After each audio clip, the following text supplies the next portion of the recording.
Первое – это знание. Аль-Ильм. Первый вопрос, который ты должен изучать, на поприще которого ты должен вести джихад с нафсом. Это знание религиозное. Что оно в себя включает, автор говорит? Познание человеком, рабом Аллаха Субхану ва Тааля, познание пророка, саллаху алейхи вассалям, и потом познание религии ислам с доводами. Обязательно подчеркивает он, с доводами. То есть с доводами из Корана, с доводами из Сунны. Вот эти вот три вещи, которые упомянул здесь автор. Итак, первое что? Первый вопрос это что? Ильм, знание. Знание включает в себя что, автор говорит? Что ты должен узнавать? Что ты должен узнавать? Пророка. Ты должен узнавать познание Аллаха Субхану Тааля, познание пророка, познание религии Аллаха с чем? С доводами. Вот эти три вещи: познание человеком своего Господа, познание человеком своего пророка, познание человеком своей религии. Это и есть что? Это и есть салясатуль усуль. Это и есть три основы, это и есть те вопросы, которые будут заданы человеку в могиле. Здесь автор упоминает эти вопросы как? Кратко. В общем. Вот они. Три вещи, которые должен изучить. Все. А уже разъяснение будет в каком разделе книги? В 4 разделе этой книги. Мы говорили с вами, особенность автора какая? Сначала сказать о чем-то кратко, потом уже это разъяснять. И это на самом деле очень хорошая методика, очень важная методика. Человек, раб Аллаха, перед тем, как начнет совершать какие-то деяния, как-то поклоняться Аллаху Субхану ва Тааля, что-то делать из религии, перед этим обязательно должен получить знание. Наша религия основана на знании. Без знания нет места в нашей религии. Если человек совершает какие-то религиозные деяния без знания, такой человек похож на христиан. Тех, о ком Аллах Субхану Тааля рассказал в Коране, «Аддаллю», находящиеся в заблуждении. Человек, который имеет знания, но не поступает в соответствии с тем, что он знает, не воплощает свои знания в деяния, такой человек похож на кого? Такой человек похож на аль-Яхуд. Такой человек похож на иудеев. У него есть схожесть с иудеями. Аллах Субхану Тааля порицает их за это, за то, что они, имея знания, не воплощают их в деяния, и говорит про них аль-Магдуб алейхим. Те, которые находятся под гневом Аллаха. Те, которые вот так вот знают, но не делают. Итак, раб, прежде чем что-то делать, должен получить знания. Второе. Это первый вопрос. Второй вопрос.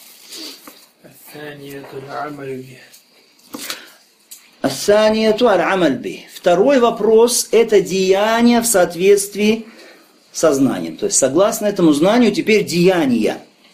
Это обязательно так. Результатом, плодом знания должно быть деяние. Без этого никак. Просто знание – это, если человек знает, но не делает, это бесполезное знание. Более того, это опасное знание. Это угрожающее ему знание. Первый человек, которым возгорится адский огонь. Адский огонь в судный день – это знающий. Знающий алим, который изучил знания, получил знания, но не поступал в соответствии со знанием. Поэтому это очень опасно, пусть Аллах Субхану Тааля спасет нас от этого.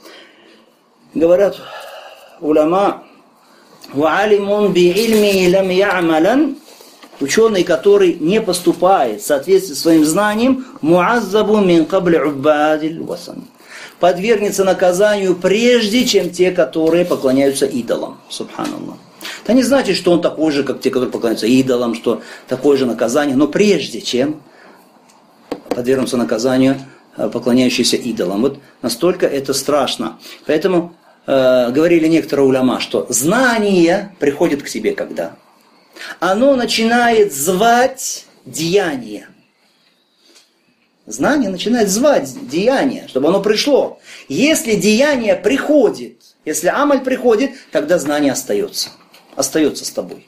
Но если деяние отказывается приходить и не приходит, то знание покидает тебя и уходит. Хорошо? Знание не остается с человеком, если человек не применяет его. Поэтому уляма, когда что-то узнавали, обязательно старались притворить это непременно, хотя бы раз в жизни. Имам Ахмад, рахмахуллах та'аля, когда узнал хадис о том, что Пророк саллаллаху дал монету тому, который сделал ему хиджаму, человеку, хаджаму, имам Ахмад взял и тоже дал. То есть попросил, чтобы он сделал хиджаму, и дал ему зачем? Для того, чтобы вот узнал он хадис, применить его хотя бы раз в жизни, применить его. Так боялись они этой угрозы. Следующее, это был второй вопрос. Третий вопрос. Третий вопрос – это призыв к этому. Призыв к этому знанию, этому деянию. Смотрите, здесь автор, рахмахуллах та'аля, направляет нас, советует нам, что призывать людей. Он направляет нас к призыву людей. К чему призывать их? Призывать их к тому, к чему их призывал пророк, саллаллаху алейхи вассалям. Потому что если ты познал истину, во-первых, ты ее узнал. Второе, ты притворил теперь то, что ты узнал в действие, стал совершать деяния. Теперь твоя третья обязанность наступает. Наступает ее очередь. Ты обязательно теперь должен сообщить об этой истине, которую ты узнал, и согласно которой совершаешь деяние, сообщить об этом людям. Это твоя обязанность, это не просто что-то желательное, это твоя обязанность. Ты должен указать людям на верный путь. Ну, пример приведем, чтобы было более понятно. Если вы идете по дороге и видите человека, который стоите где-то возле дороги, и видите, человек идет по дороге, перед ним яма, он не видит яму. Он уже на краю ямы, он сейчас упадет в эту яму. Вы обязаны предупредить его, предостеречь его, чтобы он не упал туда? Конечно. Это ваша обязанность. Более того, вы несете ответственность за это по шариату, если вы не предупредите человека, если он упадет в яму таким образом. Должны предупредить. Но если так, если дело таким образом обстоит в отношении вещей, связанных с этим миром, в этом мире человек упал в яму, то есть вещь какое? Событие мирское. И мы за это отвечаем, что тогда говорить о вещах, которые относятся к религии? О вещах, которые относятся к ахира, к вечной жизни. Ты видишь, как люди на краю адской пропасти. Еще чуть-чуть этот человек упадет в огненную яму, алиязу билля. Как ты не предупреждаешь его? Как не предостерегаешь его? Почему отмахиваешься, машешь рукой и говоришь, да какое мое дело? Нет. Обязан окружающих предостерегать, как это делал пророк, алейхиссалату вассалам, «Куль хазиhi сабили аду иля Аллахи аля басира, аля ва ман иттаба'ани, ва субханаллаху ма ана миналь мушрикин». Скажи, о Мухаммад, это говорит Аллах субхану ва тааля в Коране, обращаясь к Мухаммаду, саллаллаху алейхи ва саллям, скажи, о Мухаммад, это мой путь. Какой путь? Я призываю к Аллаху. Аля басира, на основании знания. Вспомните первое, на что было знание. На основании знания. Ана ва ман иттаба'ани. Я и те, которые за мной следуют. Ва субханаллахи ва ма ана миналь мушрикин. И пресвят Аллах, и я не из многобожников. Я и те, которые за мной следуют. Если ты считаешь себя последователем Мухаммада, саллаллаху алейхи вассалям, обязательно должен призывать людей к тому, к чему он призывал. А первое, к чему он призывал, это было что? Это был таухид. Это было единобожие. Итак, да'ва – это наша обязанность. Это третий вопрос. Да'ва, призыв, имеет 5 условий. Хочешь призывать, соблюдай 5 условий. Первое условие – это ихляс. То есть делай это искренне ради Аллаха. Это искушение. Многие люди, когда Аллах дарует им красноречие, Аллах дарует им знания, они начинают обращаться к людям с какими-то проповедями, с какими-то увещеваниями, и люди смотрят на них восхищенно и ходят за ними, и называют их шейх, и называют их учитель. Это искушение для человека. Человеку начинает нравиться, что на него обращают внимание, что за ним ходят, что к нему особый почет. И человек сам не замечает, как его призыв, это уже не призыв к Аллаху, это уже призыв к самому себе. Он призывает людей сейчас не к Аллаху субхану ва тааля, не к тому, чтобы они шли к Аллаху, а призывает к уважению себе на самом деле, к вниманию его особе. Поэтому очень важно ихляс, искренне, призываешь к Аллаху делать только ради Аллаха. Это твой призыв. Это первое, самое главное условие, без которого твой призыв не будет принят Аллахом субхану ва тааля. Первое. Второе условие призыва. Ты должен знать, кого призываешь. состояние человека, которого призываешь. Потому что люди не одинаковые. Они находятся на разном уровне и религиозности, и знания. Они разные умеют психологию. Они живут в разных местах, имеют разную ментальность и так далее. Ты должен знать, кого призываешь, что для него сейчас первостепенно и так далее. Это второе условие. Третье условие это то, о чем мы сейчас говорили, басира, религиозное знание. Без знания не призывай. То есть, если ты какой-то вопрос религиозный не знаешь хорошо, не понимаешь его как следует, тогда воздержись от призыва. Когда ты поймешь его, тогда и будешь призывать. Здесь некоторые люди ошибаются и просишь его, например, научить кого-то читать по-арабски, читать Коран. Он говорит, кто я такой, что я буду сейчас учить людей, я еще сам не стал ученым, я еще не алим, я еще не... Аллаху акбар. Откуда такое убеждение, что ты будешь объяснять людям алиф батаса, а когда ты уже станешь такой, как шейх Фаузан, если станешь? Это неправильно, это заблуждение, это неправильно. Пророк ﷺ говорит, донесите от меня хотя бы один аят. То есть, если ты узнал что-то, тогда доноси. Не значит, что ты должен быть алимом. Хорошо, то есть муджтахид, там, знать всю религию и так далее.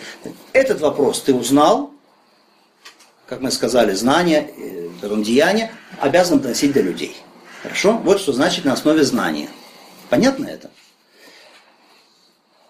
Это какое было условие по счету? Третье. Четвертое условие – аль-хикма, мудрость. В призыве должна быть мудрость. Иншаллах, доказательства и доводы на то, что мы сейчас говорили, мы будем изучать потом позже. Это четвертое условие – мудрость в призыве. Хорошо. И пятое условие – это то, о чем мы тоже с вами говорили сегодня, это сабр. Это сабр, это терпение.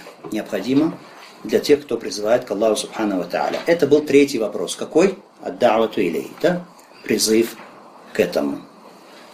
Четвертый вопрос. Ар-раби'ату ас-сабру аля аль-аdaa фих. Ас-сабр аля аза фих.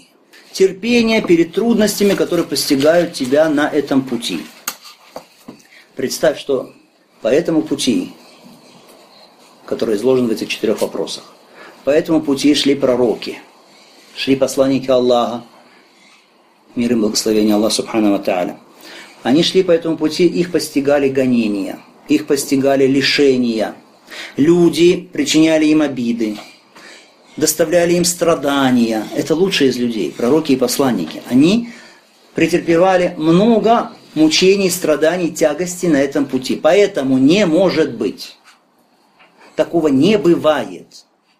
Исключено, чтобы шел человек по этому пути, по пути знания, деяния, призыва, и при этом ничего его не постигло из испытаний. Если идешь по этому пути, приготовься. Обязательно будет то, что потребует от тебя терпения. Услышишь неприятные слова, обидные слова. Может быть, люди будут причинять тебе какие-то страдания. Какие-то будут сложности. Непременно будут. Но это на пути Аллаха Субхану ва Тааля. Это благие страдания. И человек, когда получает страдания на пути Аллаха, ради Аллаха Субхану ва Тааля, он счастлив. Потому что на самом деле все люди, они испытывают в этом мире какие-то тяготы, какие-то лишения, какие-то страдания, верно? Ну, любой человек, он испытывает. Но одно дело, когда ты испытываешь тяготы и страдания просто из-за каких-то мирских вопросов. Другое дело, когда на пути Аллаха Субхану ва Тааля. Это счастье. Это счастье. Рассказывает, один человек пришел к людям, постучал в дверь, они открыли. Открыл человек. И он говорит ему, я хочу подарить вам что-то, рассказать вам о религии, подарить вам что-то из религиозную книгу. Этот человек разозлился и плюнул ему в лицо. Плюнул в лицо. Этот человек, который пришел призывать, призывающий, он вытер лицо и сказал: «Альхамдулиллах, альхамдулиллах, благодарю тебя, Аллах, что меня на твоем пути постигла вот эта обида, что это на твоем пути». Когда тот хозяин дома услышал такие слова, ему стало очень стыдно. Он позвал его, завел в дом, усадил, сказал: «Извини меня, я очень прошу тебя прощения, расскажи, что ты хотел мне сказать, пожалуйста, скажи». И когда тот человек рассказал, хозяин дома принял ислам. Алхамдулиллах. То есть, если на пути Аллаха постигает тебя что-то, не сокрушайся, алхамдулиллах, благодари Аллаху субхану ва тааля. Идешь по этому пути, обязательно постигнут тебя вот такие вот сложности.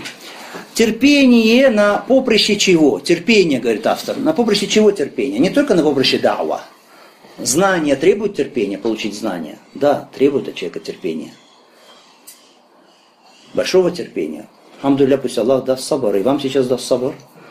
Слушать, понимать и учить, и запоминать. Знания. Второе. Деяния требуют терпения. Требуют терпения. Призыв требует терпения.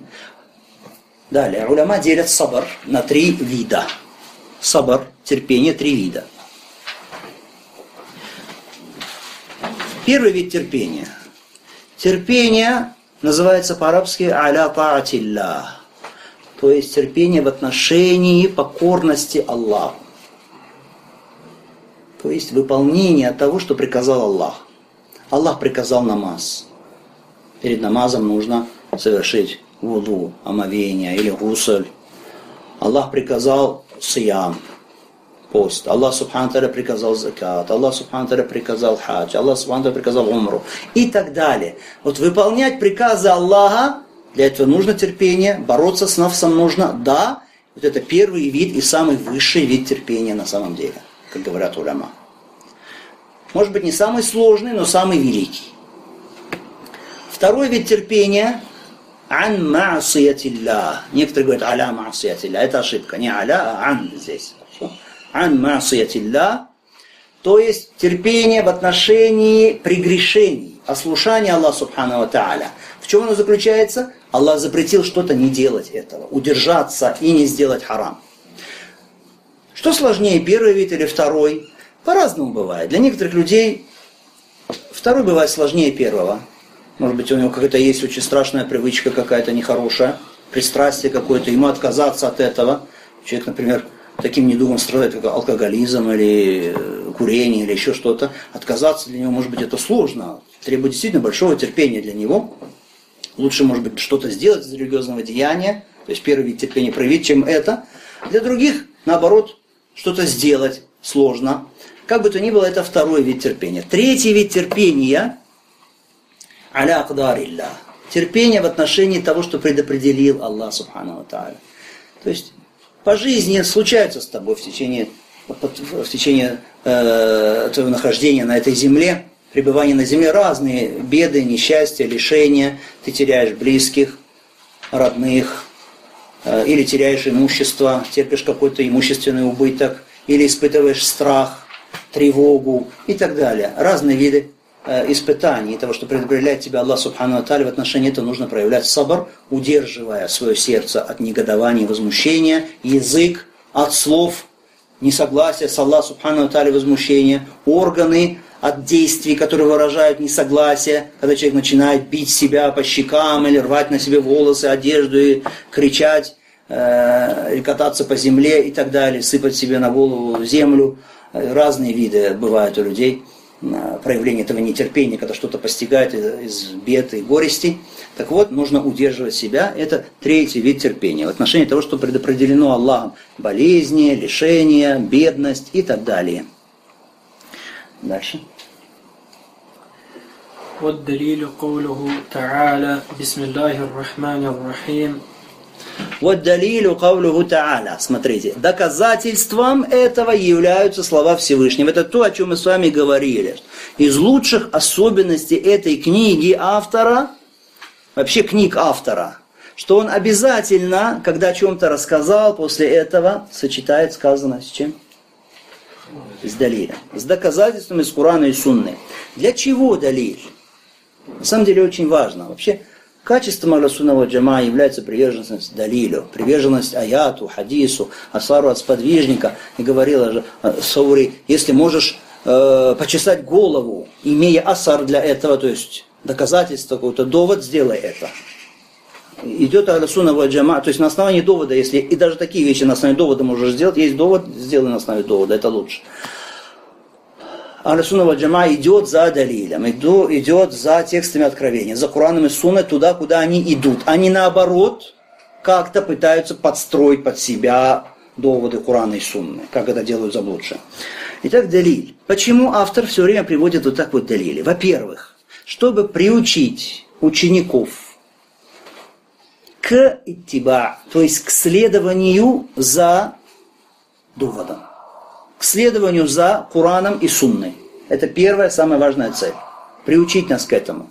Ахлю-сунна валь джамаа отличается сразу от ахлюль бида, от людей заблуждения, что видишь, он любит далиль, он следует за Кураном и Сунной. Он услышал довод из Курана и Сунны, подчиняется ему, в отличие от ахлюль бида. Итак, первое, почему? Приучить к иттиба, к следованию. Вторая причина, почему автор вот так вот приводит доводы здесь, чтобы подготовить ученика к тому, что в один из дней, иншаллаху та'аля, он достигнет высокой степени знания, он будет ученым.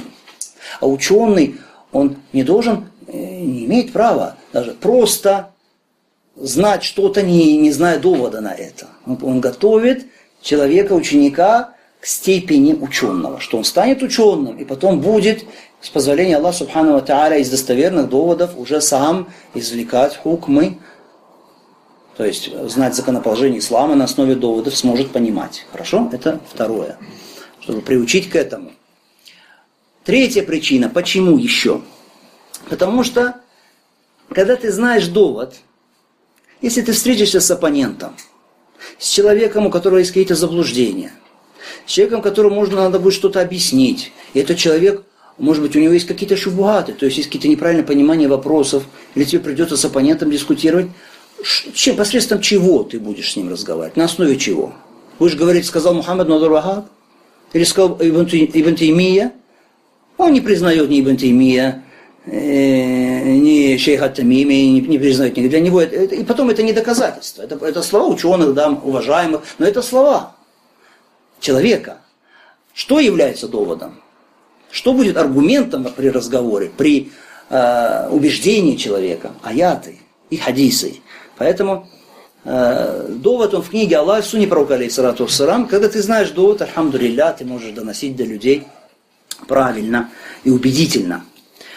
Итак, он говорит, доказательством являются слова Всевышнего, и потом приводит, упоминает сура Аль-Аср. وَالْعَصْرِ إِنَّ الْإِنسَانَ لَفِي خُسْرٍ إِلَّا الَّذِينَ آمَنُوا وَعَمِلُوا الصَّالِحَاتِ وَتَوَاصَوْا بِالْحَقِّ وَتَوَاصَوْا بِالصَّبْرِ.